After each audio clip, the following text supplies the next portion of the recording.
Quem dá glória para Jesus? Judas tem um único capítulo, né? Único capítulo. Nós vamos ler Judas, único capítulo. Nós vamos ler a partir do versículo 1. Vamos lá? Judas no capítulo 1. Só tem o capítulo 1 mesmo. Vamos dar um glória bonito para Jesus.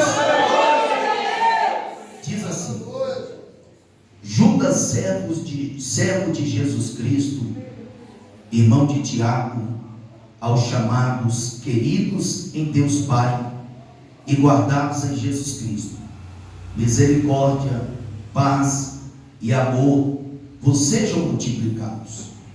Amados, enquanto eu empregava toda diligência para vos escrever acerca da salvação que nos é comum, senti a necessidade de vos escrever, exortando-vos a batalhar pela fé que de uma vez por todas foi entregue aos santos.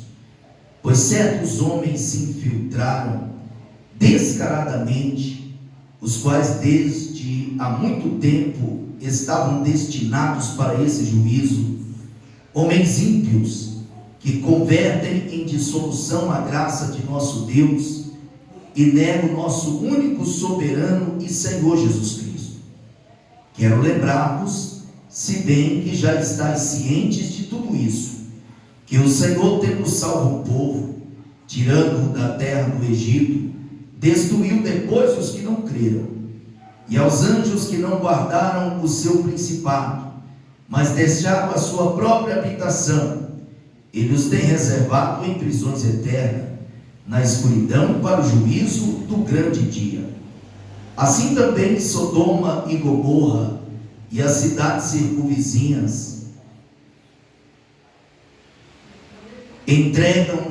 entregam-se à prostituição e a práticas sexuais imorais, foram postas como exemplo, sofrendo a pena do fogo eterno.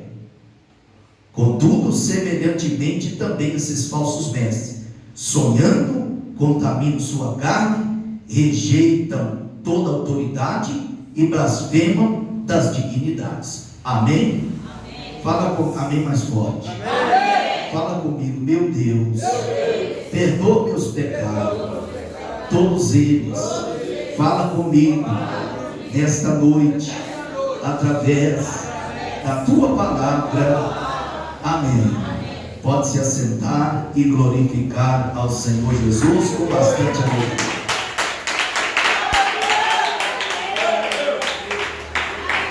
Diga graças a Deus.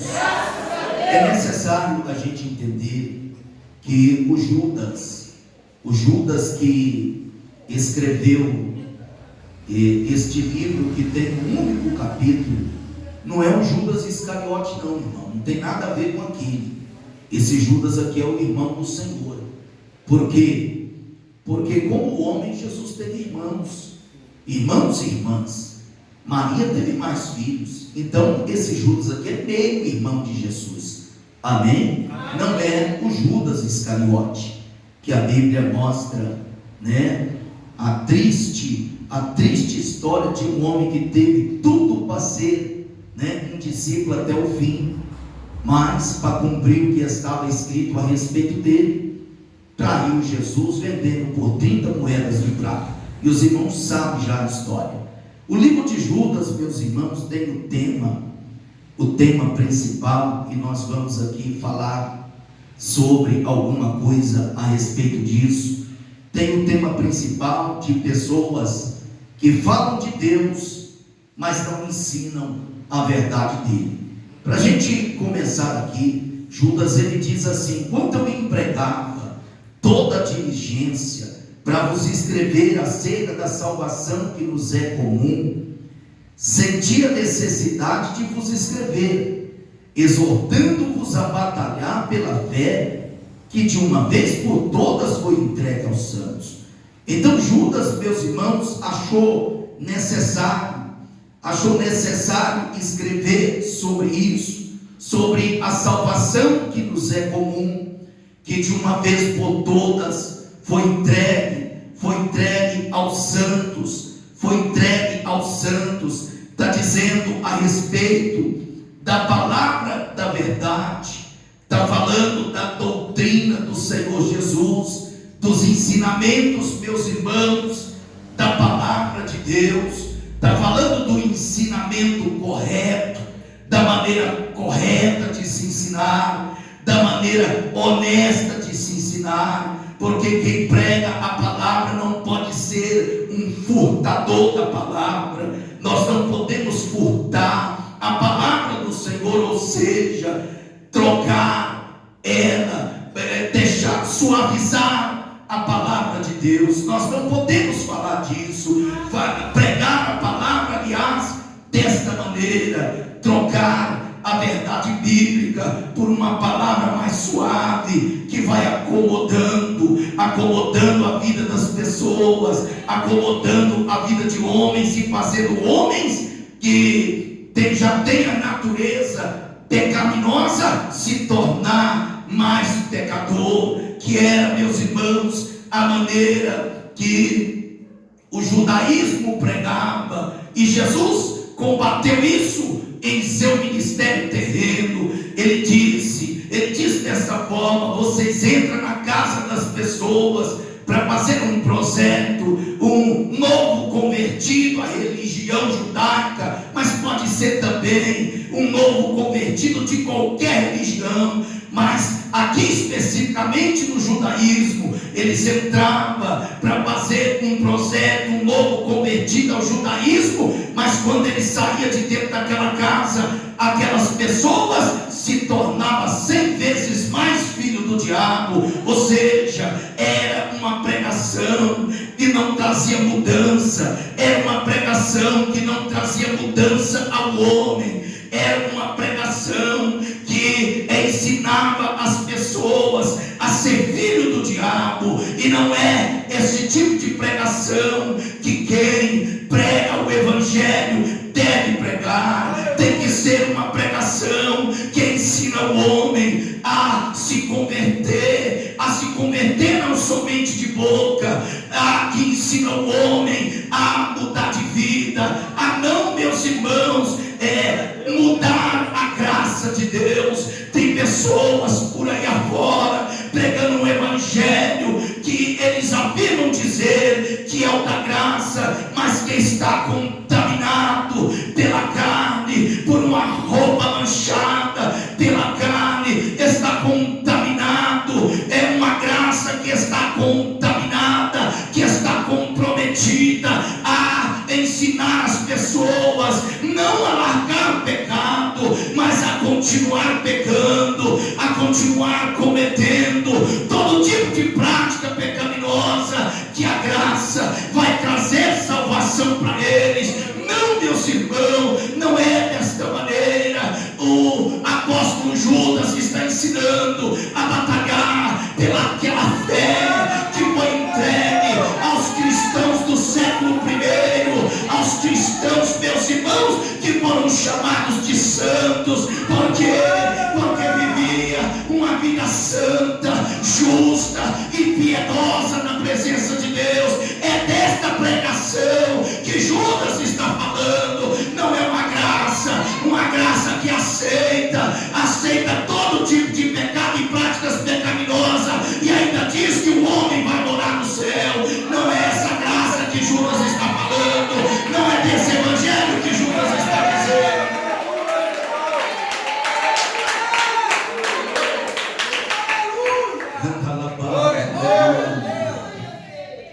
Os irmãos sabem que esta geração que nós fazemos parte dela é uma geração que não aceita ser exortado, é uma geração que não aceita ser cobrado, é uma geração que quer que pastor e líderes de igreja que pregam a verdade da palavra façam vista grossa, deixa eles praticar todo tipo de pecado, viver da maneira que eles querem, e quer que a liderança da igreja faça vista grossa. É uma geração sem compromisso, é uma geração que não tem compromisso, meus irmãos, com a palavra de Deus. É uma geração que não tem compromisso com as verdades da palavra de Deus. Mas Judas está dizendo: enquanto eu empregava toda a diligência para nos escrever acerca da salvação que nos é comum, sentia necessidade de nos escrever a batalhar pela fé que de uma vez por todas foi entregue ao santo. É para a gente lutar, nós não podemos aceitar,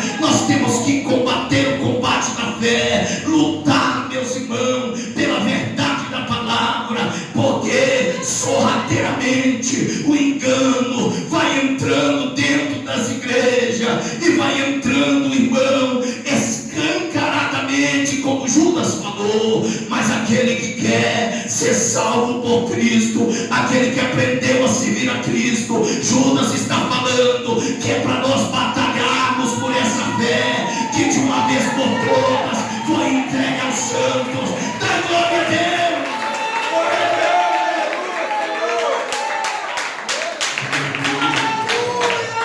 E sinceramente falando, no contexto da palavra que nós lemos aqui, existem pessoas que não compreendem a graça de Deus, mas agem como animais. Eles agem como animais e seguem o mesmo caminho de homens, meus irmãos, que tiveram a oportunidade de ser exemplo, que tiveram a oportunidade de agradar a Deus mesmo, pois que eram homens, meus irmãos, que tiveram grandes oportunidades. E a Bíblia aqui no livro de Judas cita algum deles, e nós não podemos seguir o mesmo caminho que Caim seguiu. Nós não podemos seguir o mesmo caminho que Balaão seguiu. Nós não podemos seguir o mesmo caminho que Corá ou Coré seguiu, que foram pessoas, meus irmãos,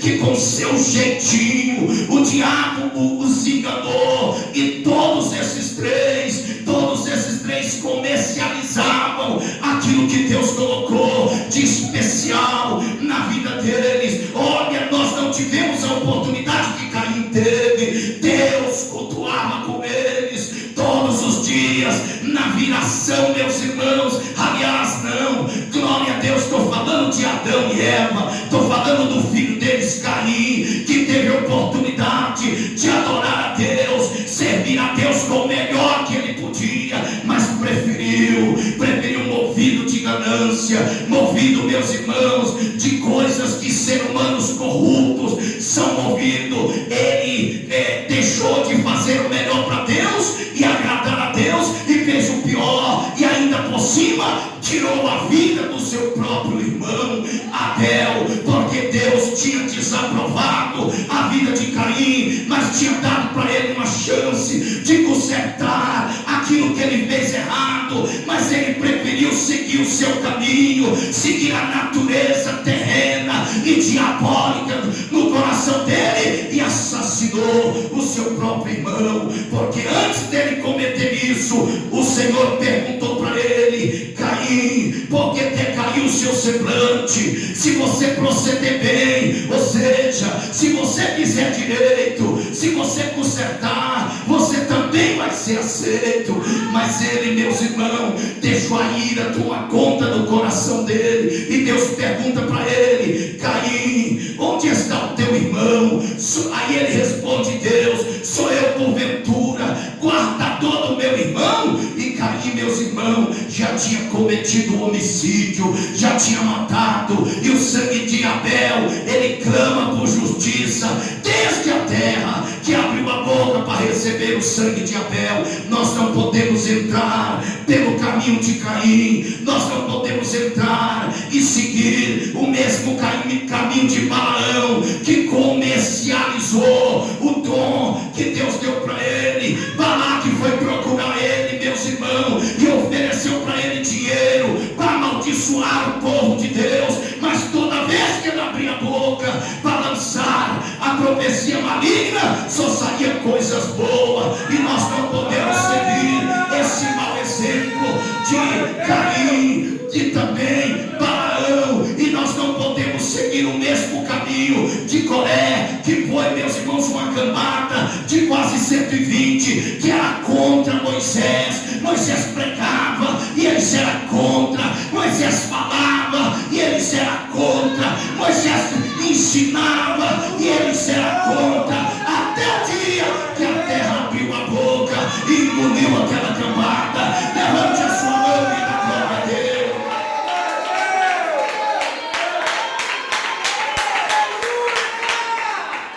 Nós temos que batalhar pela fé que de uma vez por toda foi entregue aos santos, porque cada dia que passa os ensinamentos a respeito da palavra têm se modificado e a Bíblia continua sendo aquela mesma Bíblia. Ela não muda, ela continua sendo a mesma Bíblia. A palavra de Deus continua sendo a mesma palavra de Deus. Não se mudou nada a respeito da Bíblia. O que acontece é que homens têm se introduzido, como diz aqui Judas, escancaradamente. Mas a Bíblia, meus irmãos, fala aqui os quais desde há muito estavam destinados para esse juízo, homens que convertem em dissolução a graça de Deus e negam o único e soberano Senhor Jesus Cristo. Então esses homens já estão na terra. É aqueles que pregam o evangelho, o bom da palavra, meus irmãos, o bom da palavra da verdade é que esta palavra mostra tanto o caminho reto como os falsos profetas. Ela mostra, quando a gente entra dentro dessa palavra, ela mostra como é que serve a Deus, o que é falso profeta, o que é engano. Isso está tão escancarado para nós não deixarmos, meus irmãos, essa corrupção de homens que não têm compromisso de levar para o céu, de ensinar o caminho do céu, entrar sorrateiramente na nossa mente, entrar, meus irmãos, com ensino secularista, usando a mesma palavra,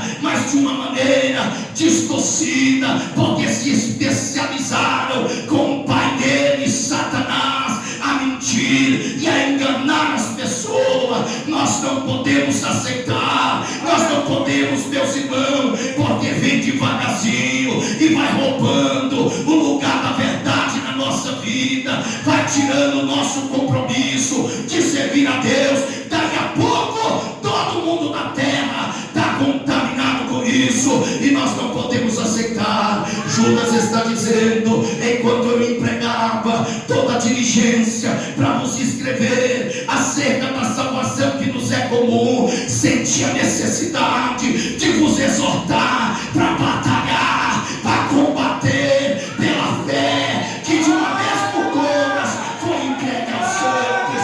Da glória a Deus.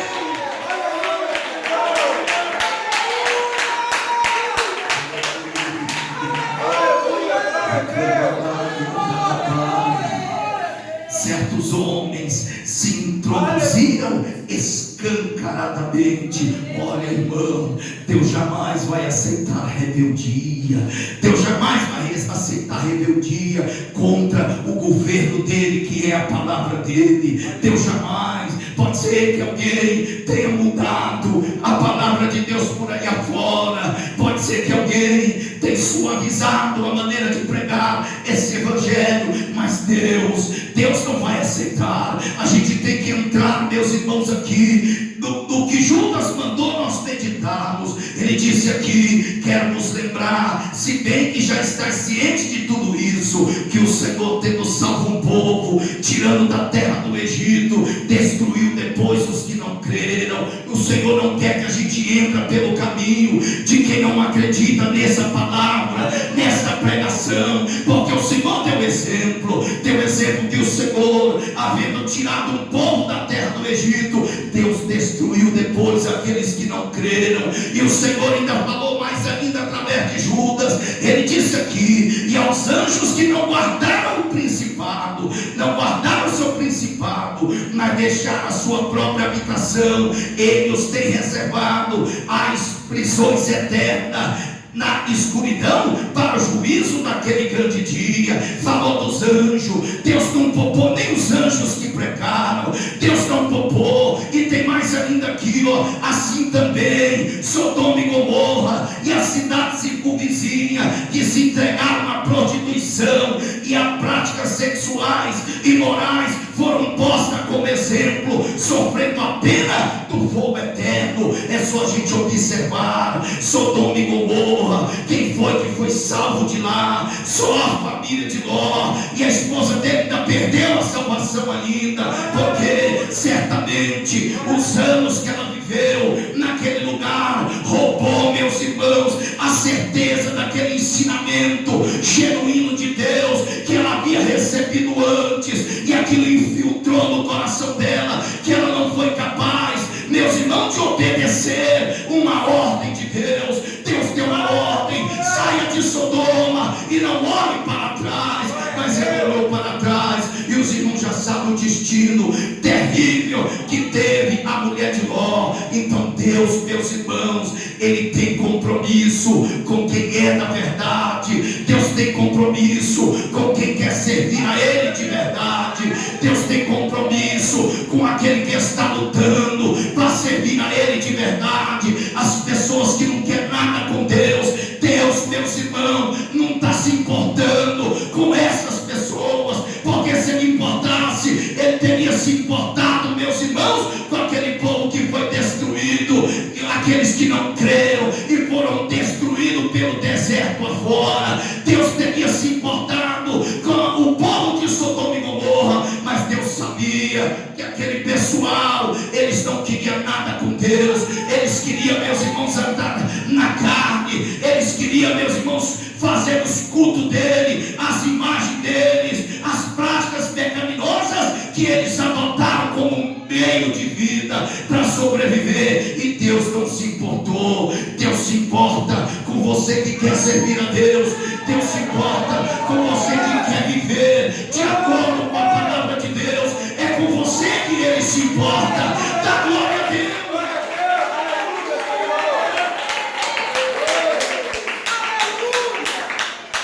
Aleluia. Teve uma pessoa que falou comigo assim: religião e política não se discute. E eu disse, muitos anos eu imaginava, pensava que era assim mesmo, mas eu cheguei a determinada conclusão, viu? Que se a gente, meus irmãos, não discutir determinado assunto, os maus políticos vão continuar e os falsos profetas vão continuar crescendo na igreja. Agora, chega no bigode da pessoa e fala assim: mas está escrito de outra maneira, por que você está pregando assim? Chega neles, meus irmãos, e fala: por que você está pregando assim? Porque isso está escrito diferente, a Bíblia está escrito diferente. Sabe o que eles vão argumentar? É cada igreja, cada pastor recebeu de Deus um tipo de palavra para pegar na igreja. Espera lá, um Deus que é único, Ele vai dar uma palavra misturada para trazer confusão na terra? Não, meus irmãos, não. Deus, meus irmãos, quando o Senhor vier, os bodes vão estar à esquerda e as ovelhas à direita. Os bodes, Deus deixou bem claro que os bodes vão para a esquerda e as ovelhas para a direita. Quer dizer que a palavra que Deus deixou para nós sermos pregada é uma palavra santa, é uma palavra verdadeira. O que faz o homem mudar a veracidade da palavra, sabe o que é? O espírito do engano que tomou conta da vida deles, e a vontade de ficar rico através do evangelho. Estão fazendo das pessoas comércio, pregando a palavra do Senhor. E é isso mesmo, meus irmãos, isso já está escancarado na face da terra. Isso ficou abertamente falado na face da terra. Não é possível que um Deus tão severo, que um Deus tão sério vai dar um tipo de pregação para uma igreja e um tipo de pregação para outra. Não tem isso não, meus irmãos. A Bíblia diz que do mesmo manancial ou jorra água doce ou água amargosa, ou é doce ou é salgada. Não tem como da mesma fonte uma hora jorra água doce e uma hora jorra água salgada. Não, é seguir direto o que Deus nos ensinou e batalhar, porque a terra não vai melhorar, a terra não melhora mais com batalhar para a gente ser salvo.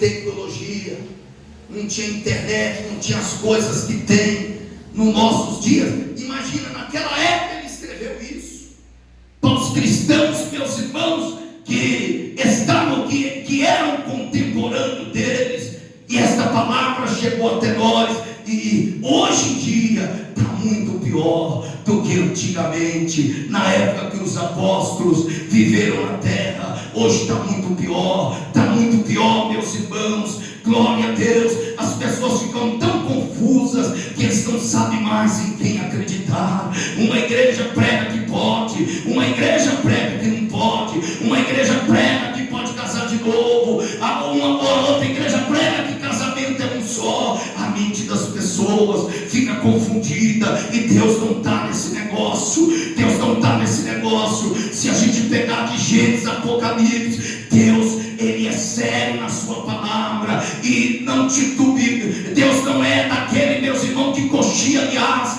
em dois pensamentos. Não, o falar de Jesus é sim, sim, e não, não. O que passar disso é de procedência maligna. Deus jamais, meus irmãos, vai aceitar uma igreja adaptada ao mundo, uma igreja que se adaptou ao sistema mundano, que Jesus próprio falou: esse mundo jaz no maligno. Quando ele disse isso, ele está falando do sistema que governa essa terra. É maligno mesmo, é maligno porque não crê em Deus, é maligno porque não aceita a palavra de Deus, é maligno porque é mundano. Mas o Senhor usou o apóstolo João dizendo que já é a última hora. Ele ensinou, meus irmãos, falando: não ameis o mundo, nem o que no mundo há, porque todo o que há no mundo, o amor do Pai não está nele. Porque tudo o que há no mundo, a concupiscência da carne, concupiscência dos olhos, soberba da vida, não provém do Pai, mas provém do mundo. Ora, o mundo passa e toda a sua concupiscência, mas aquele que faz a vontade de Deus permanece para sempre. Quem vai permanecer é aquele que faz a vontade de Deus.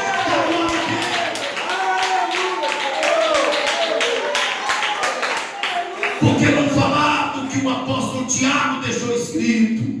Tiago capítulo 4 e versículo 4, ele disse assim: adúlteros e adúlteras, não sabeis vós que a amizade com o mundo é inimizade contra Deus? Portanto, todo aquele que quiser ser amigo do mundo constitui-se inimigo de Deus. Será de quem que Deus está falando? Deus não quer, meus irmãos, nós com misturaiada, pegando, meus irmãos, os mesmos jeitos, as mesmas práticas dos mundanos e adaptando elas na nossa vida para a gente servir a Deus. Não, meus irmãos, nós temos que lutar, batalhar para a gente servir a Deus mesmo, de verdade, e não colocar o mundo dentro da igreja, não se adaptar a este mundo, a esse sistema da terra. Não, é ser santo da maneira que o Senhor falou: sede santo, assim como o seu Senhor é santo. Sede santo em toda maneira de viver. Nós temos que ser santo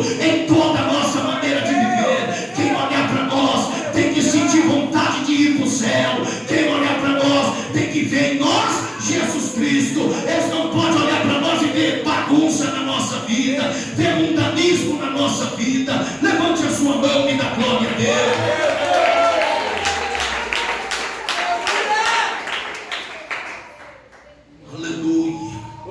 Hoje, o planeta Terra, meus irmãos, está tomado de tantas e tantas heresias, que a pessoa que não quer seguir Jesus aqui, porque está errado em alguma coisa e a Bíblia corrigiu ele aqui, ele vai para outro que a outra aceita. Vai para outros lugares, que tem lugar que aceita é tudo, gente. Aceita tudo. É proibido, viu? E eu não sei, meus irmãos, glória a Deus, aonde eles arrumam tanto argumento, meus irmãos, para pregar uma mensagem relaxada dentro da igreja, uma mensagem libertina, que mais ensina as pessoas a ficar mundana do que ser servo de Deus. Se a pessoa quiser seguir Jesus fumando, ele vai encontrar igreja que vai apoiar ele fumar. Se ele quiser seguir Jesus bebendo, ele vai achar a igreja igreja que vai falar com ele, você não pode se embriagar, pode beber, você não pode embriagar. E vai achar até pastor que vai falar assim. Talvez o que é pecado para você não é pecado para mim. O que é pecado para mim, às vezes não é para você. Ou seja, viva do jeito que você quiser. Faça o que você quiser. Ele só esqueceu de falar assim: um dia você vai encontrar com Deus assentado no trono branco. E você que vai ter que prestar conta das coisas que você fez nessa terra. Você vai ter que prestar conta de tudo que você fez e não arrependeu nessa terra. Entendeu? Por quê? Porque não é morreu, acabou. A Bíblia diz que para o homem estar ordenado, morreu uma vez, vindo depois disso o juízo. Está achando que aqui, meus irmãos, o juízo de Deus é como a justiça do homem, que se a pessoa tiver muito dinheiro, meus irmãos, nem paga pelo crime que cometeu. Quanto maior for a pessoa, estou dizendo assim, posição social, quanto maior, quanto mais dinheiro tiver, mais a justiça vai ser paga para a vida de muitas pessoas. Sim, mas o juízo de Deus não vai ser assim. Não, é por isso que João viu ele vindo com a vara de ferro para reger as nações. Entendeu? Sim. Quando a pessoa tiver, meus irmãos, diante do trono branco, que for aberto aqueles livros, aqueles livros que são os livros das obras, que são os livros daquelas obras não arrependidas, que começaram a falar tudo o que a pessoa fez. E esses pastores, esses pregadores que não têm compromisso com o céu, têm compromisso em pregar para a pessoa ficar na igreja e não para ir para o céu. Aleluia. Que ele chegar diante do trono de Deus e foi escancarado, meus irmãos, foi lido tudo que está escrito a respeito das más obras que eles fizeram. E tem pessoas que serão responsáveis por centenas e milhares de pessoas indo para o inferno. Glória a Deus. Por isso que a Bíblia diz que o que muito é dado, muito será cobrado. O que muito é dado, muito será cobrado. Sim, eles vão prestar conta. Eles vão prestar conta. Eu imagino Deus falando assim: aonde você tirou essa pregação? Onde você tirou essa palavra? Essa libertinagem? E fez, meus irmãos, corromper as pessoas que estavam lutando para ser salvos. Porque dentro de várias igrejas está cheio de pessoas